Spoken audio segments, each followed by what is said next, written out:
My name's Kirsten Hancock, and I grew up in a mid-sized West Texas town called Abilene.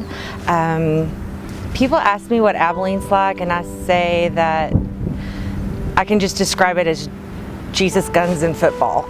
And that was what we did. We did Jesus at church.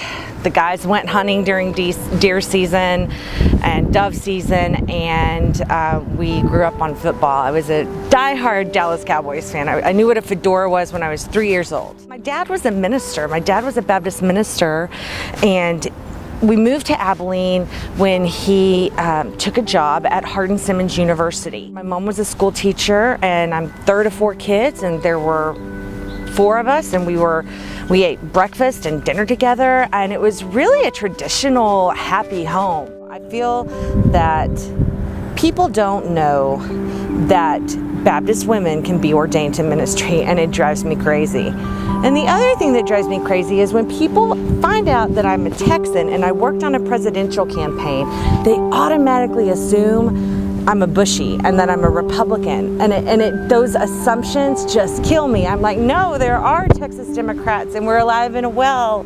I knew on my 8th grade trip to Washington that I was going to come to Washington someday. I always dreamed of being elected to office, but I also knew when I was 11 years old at a spring revival in my church in Abilene. It was a Southern Baptist church.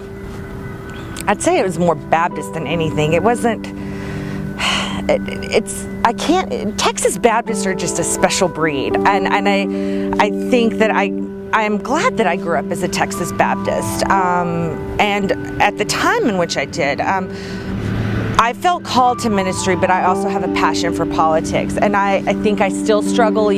I'll be 37 tomorrow, and I still struggle with how is God going to merge those two. Where I got the laugh from was my grandmother, Florence Angel Sanders Hancock. She used to say, she had a 2-syllable yes. She'd say, well, my goodness sakes living, or, goodness sakes alive. I can't believe that happened. And that's another thing too, I'm very, very much like my grandmother, my father's mother, and she never got to go to law school, and she waited a long time to earn that bachelor's degree. And I think she could have been an amazing lawyer, and she could have really done I think she had a lot of career ambition, that she was just born at the wrong time for women in that regard. And so I guess I've always I don't want to say I've carried a chip on my shoulder, but I guess I carry a little extra burden.